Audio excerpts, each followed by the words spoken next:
الحمد لله الذي جعل الشمس ضياء والقمر نورا وقدره منازل لتعلموا عدد السنين والحساب، وأشهد أن لا إله إلا الله وحده لا شريك له، له الملك وله الحمد، ومنه المبتدأ وإليه المنتهى والمآب.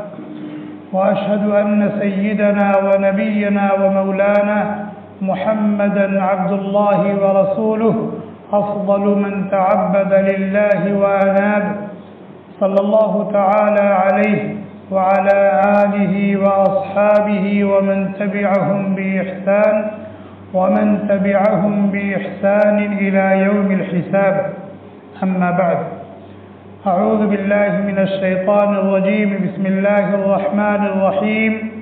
يقلب الله الليل والنهار إن في ذلك لعبرة لأولي الأبصار. عن جابر بن عبد الله رضي الله عنه قال: قال رسول الله صلى الله عليه وسلم: إن أخوف ما تخوف على أمتي الهوى وطول الأمل، فأما الهوى فيصد عن الحق، وأما طول الأمل فينسي الآخرة. وهذه الدنيا مرتحلة ذاهبة، وهذه الآخرة مرتحلة قادمة، ولكل واحد منهما بنون، فإن استطعتم أن تكونوا من أبناء الآخرة ولا تكونوا من أبناء الدنيا فافعلوا، فإنكم اليوم في دار العمل ولا حساب، وأنتم غدا في دار الحساب ولا عمل، أو كما قال النبي صلی اللہ علیہ وسلم. یہاں جو کیلنڈر لگا ہوا ہے اس پر 2 تاریخیں، اور ہمارے استعمال میں بھی 2 تاریخیں. ایک کو ہم انگریزی تاریخ کہتے ہیں اور ایک کو عربی تاریخ کہتے ہیں. جس کو انگریزی تاریخ کہا جاتا ہے اس کو شمسی تاریخ بھی کہا جاتا ہے، اس کو میلادی تاریخ بھی کہا جاتا ہے، اور اس کو عیسوی تاریخ بھی کہا جاتا ہے.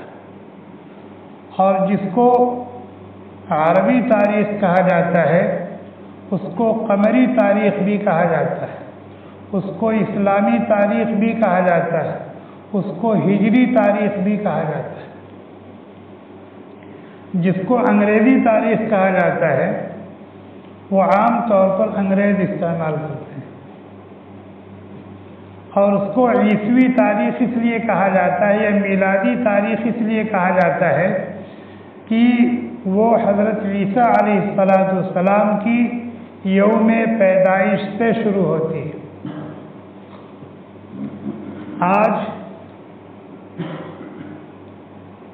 14 جولائی 2023 عیسوی ہے، یعنی عیسیٰ علیہ السلام کو دنیا میں آ کر 2023 سال 6 مہینے 14 دن ہو گئے. یہ مطلب ہے اس تاریخ. اور ہجری تاریخ شروع ہوتی ہے حضرت نبی اکرم صلی اللہ علیہ وسلم کی ہجرت، یعنی جب نبی علیہ السلام نے مکہ مکرمہ سے مدینہ منورہ ہجرت فرمائی اللہ کے حکم سے، اس وقت سے یہ تاریخ شروع ہوئی. اس وقت ہے 1444 ہجری 12واں مہینہ 25 تاریخ.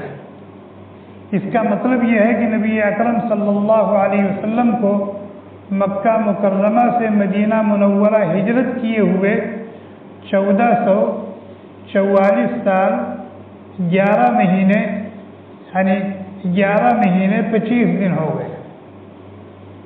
سمجھ میں آیا کہ انگریزی تاریخ اور ہجری تاریخ.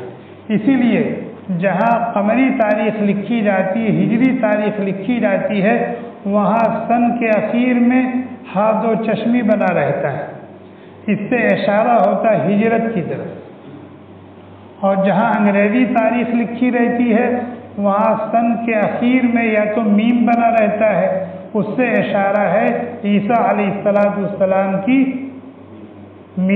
ولادت کی طرف، یعنی میلادی۔ یا عین چھوٹا سا بنا رہتا ہے، عین یا سین، اس سے مراد عیسوی یعنی حضرت عیسیٰ علیہ السلام کی یوم پیدائش سے چلنے والی تاریخ۔ ہم لوگ الحمدللہ مسلمان ہیں، لیکن افسوس اس کا یہ ہے کہ خود ہمارے اپنے استعمال میں ہماری تاریخ نہیں، خود ہمارے اپنے استعمال میں ہماری تاریخ نہیں۔ تو جب ہمارے اپنے استعمال میں ہماری تاریخ نہیں ہے تو دوسرے کیا اس تاریخ کو استعمال کریں گے؟ جو ہماری تاریخ نہیں تھی وہ غیروں کے استعمال میں تو ہے ہی، ہمارے استعمال میں بھی وہی ہے۔ یہ تاریخ دور نبوت میں بھی موجود تھی، دور صحابہ میں بھی موجود تھی، اس کے باوجود صحابہ کرام نے اپنی ایک تاریخ شروع کی۔ اس کا مطلب کیا ہے؟ اس کا مطلب کیا ہے؟ اگر اس تاریخ کو وہ کافی سمجھتے ہوتے تو پھر نئی تاریخ شروع کرنے کی ضرورت کیا تھی؟ لیکن اس تاریخ کے ہوتے ہوئے بھی صحابہ کرام رضوان اللہ تعالی علیہم اجمعین نے آپسی مشورے سے اپنی ایک تاریخ جاری کی، اپنی ایک تاریخ مقرر کی۔ یہ ہمیں بہت کچھ سبق دیتی، یہ ہمیں بہت کچھ سبق دیتی۔ میں یہ نہیں کہتا یا کوئی بھی عالم یا مفتی یہ نہیں کہتا کہ انگریزی تاریخ کا استعمال ناجائز، نہیں، وہ بھی ایک تاریخ ہے، آپ اس کو استعمال کرنا چاہیں استعمال کریں، لیکن اس کے ساتھ ساتھ آپ اپنی تاریخ کو بھی استعمال میں رکھیں، اپنی تاریخ کو بھی استعمال میں رکھیں۔ آپ کوئی معاہدہ کر رہے ہیں، کوئی معاملہ کر رہے ہیں، کوئی نوٹ اور یادداشت لکھ رہے ہیں، اس پر تاریخ لکھ رہے ہیں، لکھیے، انگریزی تاریخ بھی لکھیے، لیکن انگریزی تاریخ لکھنے کے ساتھ ساتھ عربی تاریخ بھی لکھیے۔ اور لکھنے کی ترکیب کیا ہوگی؟ اوپر عربی تاریخ ہو، اسلامی تاریخ ہو، اس کے نیچے انگریزی تاریخ۔ یہ ادب ہے۔ یہ نہیں کہا جاتا کہ آپ انگریزی تاریخ نہیں استعمال کریں، وہ بھی تاریخ ہے، اللہ کی بہت بڑی نعمت سے، اس کا تعلق شمسی نظام سے ہے، اور یہ جو عربی تاریخ ہے اس کا تعلق قمری نظام سے ہے۔ شمس اور قمر دونوں اللہ تعالیٰ کی قدرت کی نشانیوں میں سے ایک نشانی، لیکن دونوں استعمال کریں، اور جب لکھیں تو اوپر عربی تاریخ لکھیں، اس کے نیچے اسلامی وہ انگریزی تاریخ لکھیں۔ اور عربی تاریخ کے جاننے کے تعلق سے اور اس کے استعمال کے تعلق سے مفتیان کرام کا فتویٰ یہ ہے کہ اگر کسی علاقے کا کوئی بھی آدمی، کسی علاقے میں کچھ لوگ بھی اگر عربی تاریخ سے واقف نہیں ہیں، انہیں معلوم نہیں ہے کہ یہ عربی سن کا کون سا مہینہ چل رہا ہے، کون سی تاریخ چل رہی ہے، تو علاقے کے سارے لوگ گناہگار ہوں۔ جیسے نماز جنازہ یہ فرض کفایہ ہے، اگر علاقے کے کچھ لوگوں نے تجہیز و تدفین کر دی، جنازہ پڑھ کے تدفین کر دی، تو سب کے ذمے سے یہ فرض ساقط ہو گیا۔ لیکن اگر کسی نے نماز جنازہ نہیں پڑھی اور میت کو قبرستان تک نہیں پہنچایا تو سب کے سب ایک فرض کو چھوڑنے والے ہوں گے، گناہگار ہوں گے۔ اسی طریقے سے عربی تاریخ کا جاننا یہ بھی فرض ہے، عربی تاریخ کا جاننا اور اس کو استعمال کرنا یہ بھی فرض ہے، لیکن فرض کفایہ ہے۔ فرض کفایہ کا مطلب کسی علاقے اور کسی گاؤں کے کچھ لوگ جانتے ہیں اس کو استعمال کرتے ہیں تو سب کے ذمے سے یہ چیز ساقط ہو جائے گی، یہ فرض ادا ہو جائے گا۔ لیکن اگر کسی گاؤں اور علاقے کا کوئی بھی آدمی اس تاریخ سے واقف نہیں ہے، اس کو استعمال نہیں کرتا، اس کو نہیں جانتا، تو سب کے سب ایک فرض کے چھوڑنے والے کہے جائیں گے اور گنہگار۔ اور اس کا جاننا فرض اور ضروری کیوں ہے؟ اس لیے کہ ہماری بہت سی عبادات اسی سے وابستہ ہیں۔ اگر آپ کو یہ نہیں معلوم کہ آج محرم کی کون سی تاریخ ہے تو آپ عاشورہ اور تاسوعہ کا روزہ کیسے رکھیں؟ بھئی 10ویں محرم کا روزہ رکھنا سنت ہے کہ نہیں؟ 9ویں محرم کا روزہ رکھنا سنت ہے کہ نہیں؟ اگر آپ کو یہ نہیں معلوم کہ عربی سال کا کون سا مہینہ ہے اور اس کی کون سی تاریخ ہے تو آپ یہ سنت کیسے ادا کریں گے؟ اسی طریقے سے عید الفطر ہے، شوال کی پہلی تاریخ کو یہ عبادت کی جاتی ہے، یہ خوشی منائی جاتی ہے۔ عید الاضحیٰ ہے، ذی الحجہ کی 10ویں تاریخ کو یہ خوشی منائی جاتی ہے، یہ عبادت کی جاتی ہے۔ اگر ہمیں پتہ ہی نہیں کہ کون سا مہینہ ہے، کون سی تاریخ ہے، تو پھر ہم یہ عبادت کیسے کریں گے اور یہ خوشی کس دن منائیں گے؟ تو غرض ہماری بہت سی عبادات ہیں جو اسلامی اور قمری تاریخوں سے جڑی ہوئی ہیں، وابستہ ہیں۔ اگر ان مہینوں اور تاریخوں کا علم نہیں ہوگا تو پھر ان عبادات کی ادائیگی کیسے ہوگی؟ اس لیے مفتیان کرام نے کہا ہے کہ ہر علاقے کے کچھ لوگوں کے لیے ضروری ہے کہ وہ اس تاریخ کا علم رکھیں۔ ابھی کسی چھوٹے سے بچے سے پوچھا جائے کہ یہ انگریزی سال کی کون سی صدی ہے تو فوراً بتا دے گا 2023۔ کون سا مہینہ ہے؟ فوراً بتا دے گا جولائی۔ سال میں کتنے مہینے ہیں؟ 12 مہینے ہیں۔ کون کون سے مہینے ہیں؟ فوراً 12 مہینے جڑا دے گا۔ جنوری، فروری، مارچ، اپریل، مئی، جون، جولائی، اگست، اکتوبر، نومبر، دسمبر۔ اگر اس سے پوچھ لیا جائے، مسلمانوں میں سے بچوں سے نہیں، جوانوں سے نہیں، بڈھوں سے پوچھ لیا جائے جو مسجد کے کھوٹے ہیں، جن کے چہرے پر داڑھی کا نور ہے، جن کے سر پر ٹوپی اور پگڑی ہے، ان سے پوچھ لیا جائے کہ ہجری سال کا کون سا سن چل رہا ہے تو دائیں بائیں دیکھنا شروع کر دیں۔ نہیں معلوم۔ کون سا مہینہ چل رہا ہے؟ نہیں معلوم۔ مہینے کی کون سی تاریخ ہے؟ پتہ نہیں۔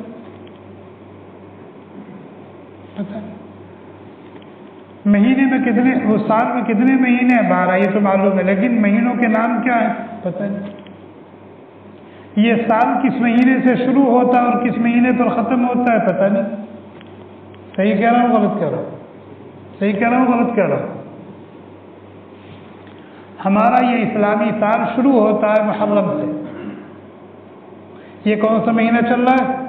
ذی الحجہ چل رہا ہے۔ ذی الحجہ 1444 ہجری کا آخری مہینہ ہے اور محرم 1445 ہجری کا پہلا مہینہ ہے، یعنی یہ ہمارا اسلامی سال مکمل ہونے کو ہے۔ کتنے دن باقی ہیں؟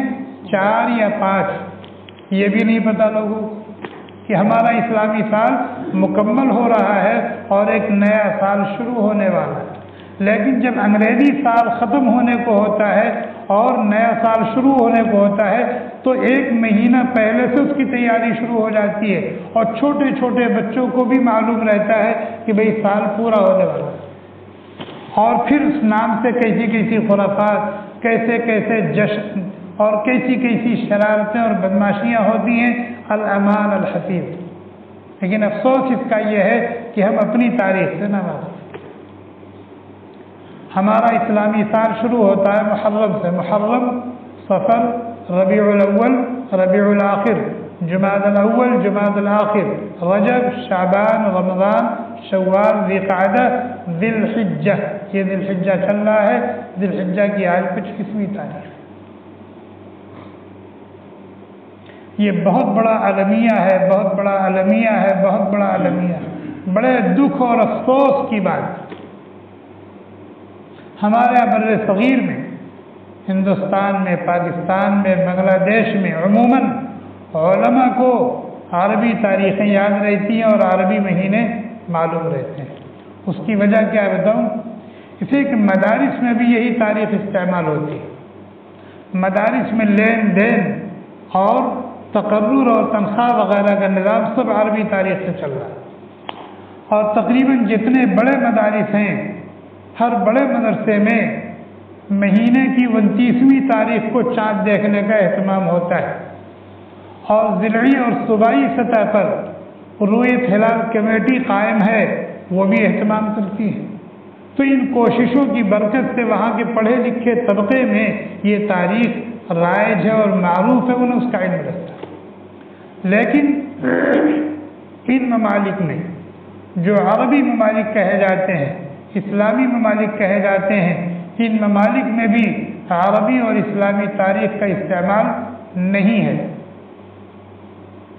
تنخواہوں کا ملنا اور تقرری وغیرہ کا ہونا سب انگریزی تاریخ سے ہے، اس لیے انگریزی تاریخ کا پتہ ہوتا ہے لوگوں۔ میں نے شروع میں کہا تھا کہ انگریزی تاریخ، انگریزی سال یہ شروع ہوتا ہے حضرت عیسیٰ علیہ السلام کی یوم پیدائش سے۔ تو ہماری تاریخ ہمارے نبی کی یوم پیدائش سے کیوں نہیں شروع ہوتی؟ سوال سمجھ میں آیا؟ جب انگریزی تاریخ کو عیسائیوں نے اپنی تاریخ کو اپنے نبی کی یوم ولادت سے شروع کیا ہے، تو پھر صحابہ کرام نے اپنی تاریخ کو اپنے نبی کی یوم ولادت سے کیوں نہیں شروع کیا؟ اسلامی تاریخ یہ شروع ہوئی ہے، اس کا تعین ہوا ہے حضرت عمر فاروق رضی اللہ تعالی عنہ کے دور خلافت۔ آپ نے اصحاب حل و عقد کو اکٹھا کیا اور ان کے سامنے اپنی تاریخ کی ضرورت کو رکھا کہ ہماری اپنی ایک تاریخ ہونی چاہیے۔ اس سلسلے میں آپ لوگوں سے مشورہ درکار ہے۔ چنانچہ اس میں حضرت عثمان غنی رضی اللہ تعالیٰ عنہ بھی ہیں، حضرت علی مرتضیٰ رضی اللہ تعالیٰ عنہ بھی، اور دوسرے صحابہ کرام بھی ہیں۔ مشورہ شروع ہو۔ کچھ لوگوں نے کہا کہ ہم اپنی تاریخ نبی علیہ السلام کی یوم ولادت سے شروع کرتے ہیں، جیسے عیسائیوں نے اپنی تاریخ اپنے نبی کی یوم ولادت سے شروع کیا، لیکن ان کی اس رائے کو عام صحابہ کرام نے قبول نہیں کیا۔ کیوں؟ اس لیے کہ نبی اکرم صلی اللہ علیہ وسلم نے فرمایا من تشبہ بقوم فہو منہم، جس نے جس قوم کی مشابہت اختیار کی اس کا شمار انہی میں سے ہوگا۔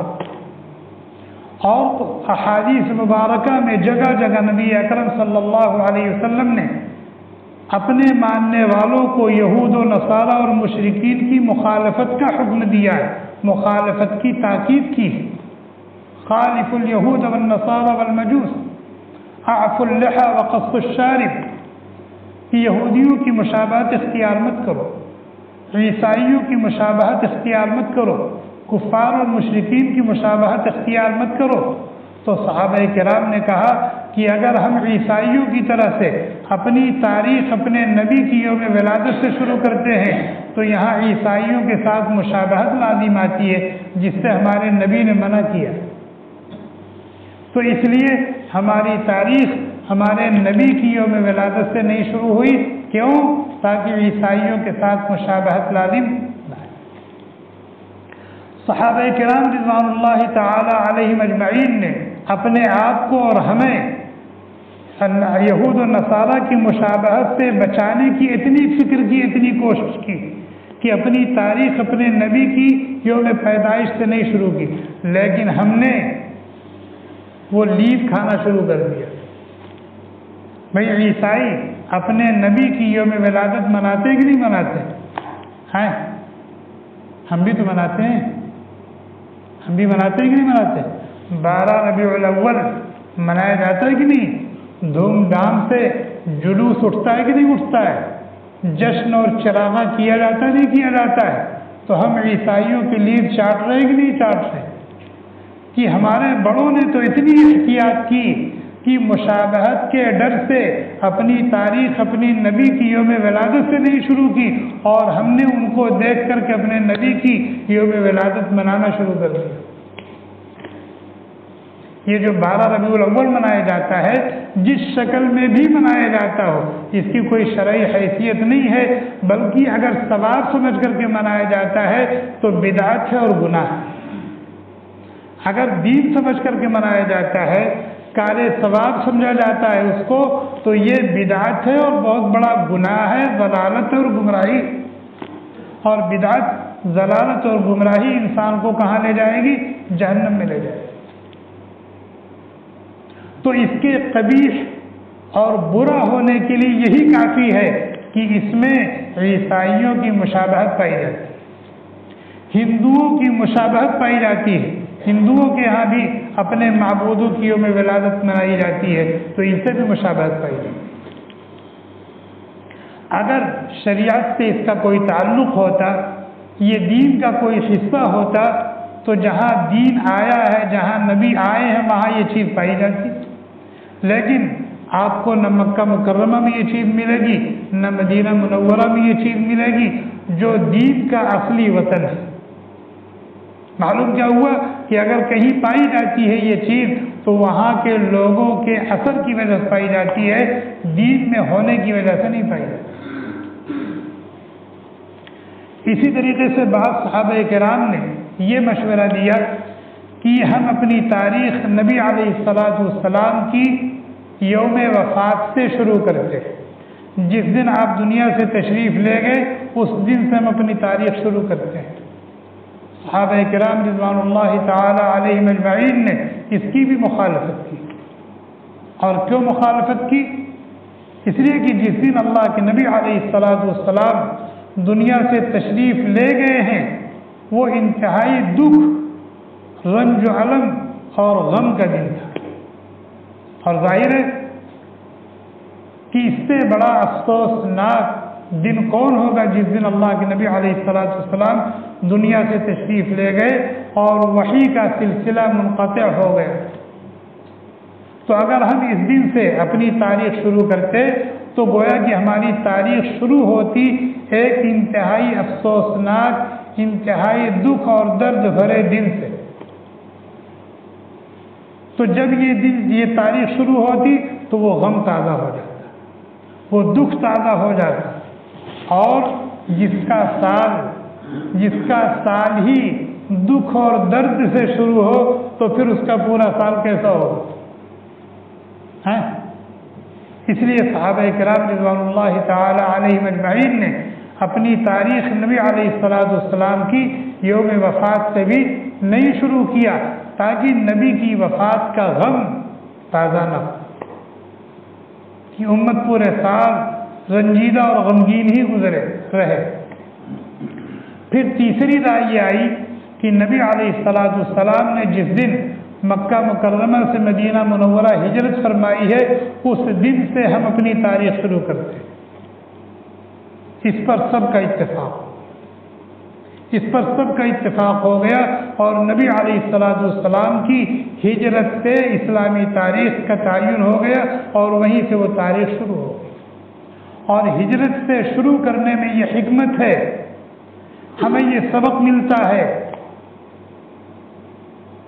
کہ دین، ایمان اتنی قیمتی چیز ہے، اتنی قیمتی چیز ہے کہ اس پر مکمل طور پر عمل کرنے کے لیے، اس کی نشر و اشاعت کے لیے، دین کی سرخروئی اور سربلندی کے لیے جس قربانی کی بھی ضرورت پیش آئے، وہ قربانی دینے کے لیے امت کا ایک ایک فرد تیار رہے۔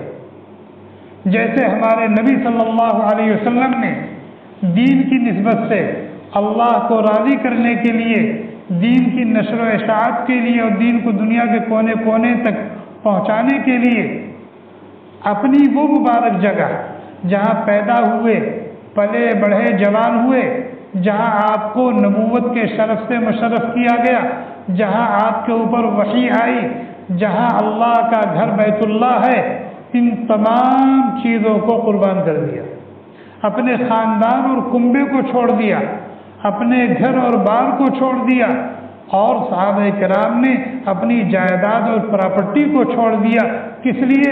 دین کی نسبت سے، اللہ کے حکم پر، اللہ کی رضا جوئی کے لیے۔ تو نبی کی ہجرت سے اس تاریخ کو شروع کرنے کی حکمت یہی ہے کہ امت کے اندر دین کی نسبت سے، اللہ کی نسبت سے، اللہ کے نبی کی نسبت سے ہر قسم کے قربانی کا جذبہ پیدا ہو، کہ دین اتنا قیمتی ہے، اتنا قیمتی ہے، اتنا قیمتی ہے کہ اس کے لیے کوئی بھی قربانی دے دی جائے وہ کم ہے، وہ کم ہے۔ چنانچہ ہم میں سے ہر ایک کو اپنا نیا سال، ہم میں سے ہر ایک کو، امت کے ایک ایک فرد کو اپنا نیا سال اسی جذبے کے ساتھ شروع کرنا چاہیے، اسی ہمت اور حوصلے کے ساتھ شروع کرنا چاہیے، اسی عزم اور پختہ ارادے کے ساتھ شروع کرنا چاہیے کہ ہم پورے دین پر عمل کریں گے، اور پورے دین پر عمل کرنے کی کوشش کریں گے، اور اللہ کا دین دنیا کے کونے کونے میں پہنچائیں گے، اور دین کے لیے جس طرح کی بھی قربانی کی ضرورت پیش آئے گی ہم کسی بھی قسم کی قربانی پیش کرنے سے دریغ نہیں کریں گے۔ یہ جذبہ ہمارے اندر ہونا چاہیے۔ آج ہم اپنی تاریخ کو بھول گئے، آج ہم اپنی تاریخ کو بھول گئے ہیں۔ اس کا نتیجہ یہ ہے کہ دنیا میں جتنی قومیں ہیں سب سے زیادہ پیچھے چلے گئے، سب سے زیادہ پست اور ذلیل ہو گئے ہیں، اس لیے کہ یہ قانون ہے، جو قوم اپنی تاریخ کو فراموش کر دیتی ہے وہ ذلت اور رسوائی کے غار میں گر جاتی ہے، اور گرتی چلی جاتی ہے، گرتی چلی جاتی ہے، گرتی چلی جاتی ہے۔ آج اسلام کے ماننے والے دنیا میں جتنے ہیں کسی مذہب کے ماننے والے نہیں، اسلام کے ماننے والے دنیا میں جتنے زیادہ ہیں کسی بھی مذہب کے ماننے والے اتنے نہیں، صحیح طریقے سے۔ یہود مٹھی بھر ہے، ہندو مٹھی بھر ہے، عیسائی مجموعی طور پر دیکھا جائے تو مسلمانوں سے زیادہ ہیں، لیکن اس میں جو جماعتیں اور الگ الگ فرقے ہیں ان کے اعتبار سے دیکھا جائے تو مسلمان عیسائیوں سے بھی زیادہ ہیں۔ اور دیکھا جائے ممالک، ملک، سب سے زیادہ مسلمانوں کے پاس تو کتنے ملک ہیں؟ 56 ملک ہیں، جہاں کے کالے اور پیلے کے مالک مسلمان ہیں۔ 56 ملک مسلمانوں کے ہیں جہاں کالے اور پیلے کے مالک کون ہیں؟ مسلمان۔ اس کے علاوہ دنیا کا کوئی ایسا ملک نہیں ہے جہاں مسلمان نہ ہو، اور بڑی تعداد میں نہ، بڑی تعداد میں نہ۔ ہندوستان یہ مسلم ملک نہیں ہے، وہاں کے کالے پیلے کے مالک غیر ہیں، لیکن مسلمانوں کی تعداد کتنی ہے؟ 35 کروڑ ہے، 35 کروڑ۔ سوچیے 35 کروڑ کا مطلب کیا ہے؟ پورا قطر، پورا بحرین، پورا امارات، پورا عمان، سب اس میں شامل ہو جائے۔ ان ممالک کے مسلمان مل کر اتنے نہیں۔ پاکستان میں کتنے مسلمان ہیں؟ بنگلہ دیش میں کتنے مسلمان ہیں؟ ان سب کے باوجود مسلمانوں کا کوئی وزن نہیں، مسلمانوں کا کوئی وزن، عالمی سطح پر مسلمانوں کا کوئی وزن نہیں، ان کی آواز میں قوت نہیں، ان کی کوئی ویلو نہیں ہے۔ حالانکہ پیٹرول ہمارے پاس، ڈیزل ہمارے پاس ہے، گیس ہمارے پاس ہے، سونا اور چاندی ہمارے پاس ہے، دوسری ثروات جو ہوتی ہیں جن کے ذریعے سے اقتصاد مضبوط ہوتا ہے وہ ہمارے پاس۔ ان سب کے باوجود ہم بے وزن ہیں۔ کیوں؟ اس لیے کہ ہم نے اپنی تاریخ کو فراموش کر دیا، ہم نے اپنی تاریخ کو فراموش کر دیا ہے، ہم نے اپنے دین و ایمان کا سودا کرنا شروع کر دیا ہے، ہم اپنے اصول کو بیچنے لگے ہیں، ہم اپنے اصول کو بیچنے لگے ہیں۔ اور دنیا کی جتنی قومیں ہیں انہوں نے اپنی تاریخ کو یاد رکھا ہے، اور اپنے اصول سے سودے بازی انہوں نے کہیں نہیں کی، اپنے مذہب کو مذہب سمجھا ہے، باوجود ہے کہ وہ باطل ہے، لیکن حق سمجھا اور حق کی طرح سے اس سے چمٹے ہوئے۔ لیکن ہم نہ جانے کیسے ہو گئے،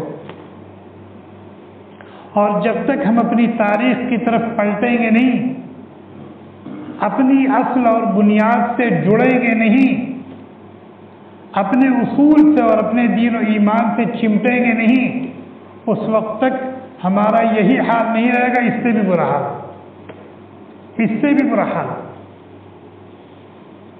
اللہ تعالیٰ ہم سب کی حفاظت فرمائے، اللہ تعالیٰ ہم سب کی حفاظت فرمائے۔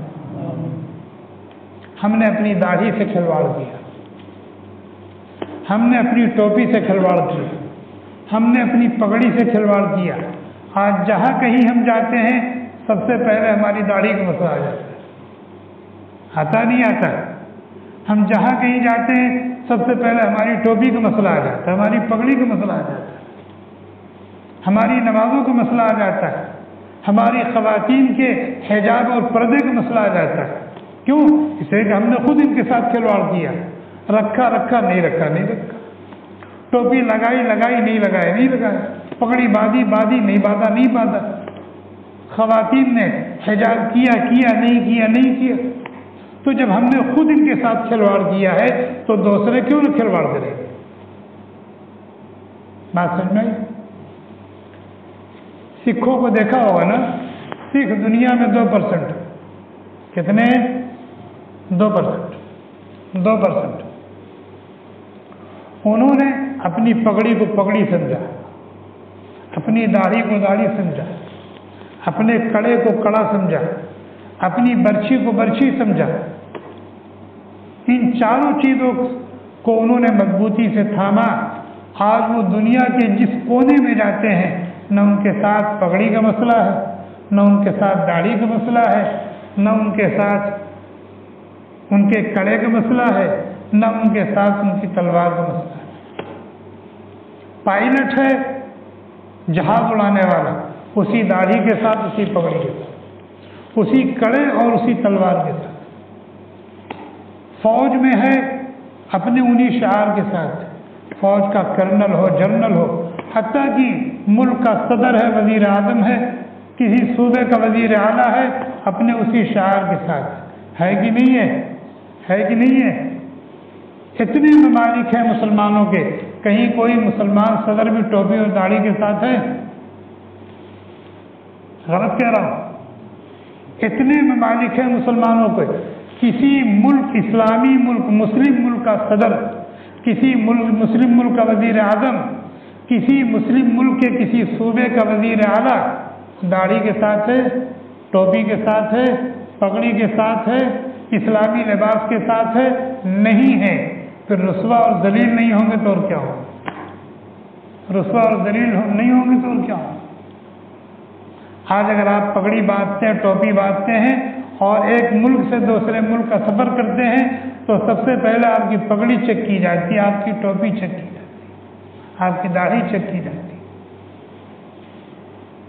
اس لیے ہمیں اپنی بنیاد سے جڑنا ہوگا۔ اگر ہم چاہتے ہیں کہ ہم سرخرو، سربلند ہوں، ہماری بھی کوئی ویلو اور عزت ہو معاشرے میں، دنیا میں، تو ہم اپنی جڑ سے، اپنی اصل اور بنیاد سے جڑیں اور اپنی تاریخ کی طرف پلٹیں، پھر جا کر کے کام بنے گا۔ اور اگر جیسے زندگی گزار رہے ہیں ایسے ہی گزاریں گے تو دن بدن رسوا اور ذلیل ہوتے جائیں گے اور پست سے پست تر ہوتے جائیں گے۔ اللہ تعالیٰ ہم سب کو سمجھ آتا فرمائے، اللہ تعالیٰ ہم سب کو سمجھ آتا فرمائے۔ جو دین اللہ نے ہمیں دیا ہے اس دین کی حقیقت کو سمجھنے کی توفیق عطا فرمائے اور اس دین کو اپنانے کی اور اس کے مطابق زندگی گزارنے کی توفیق عطا فرمائے۔ جو تاریخ ہمیں ہمارے بڑوں نے دی ہے اس تاریخ کی طرف پلٹنے کی اور اس تاریخ کو یاد رکھنے کی اور برتنے کی اللہ تعالیٰ ہمیں توفیق عطا فرمائے۔ سبحانك اللهم وبحمدك نشهد ان لا اله الا انت نستغفرك ونتوب اليك۔ سبحان ربك رب العزة عما يصفون وسلام على المرسلين والحمد لله۔ Thanks for watching. Don't forget to like, comment, share and subscribe to Al Wahid channel.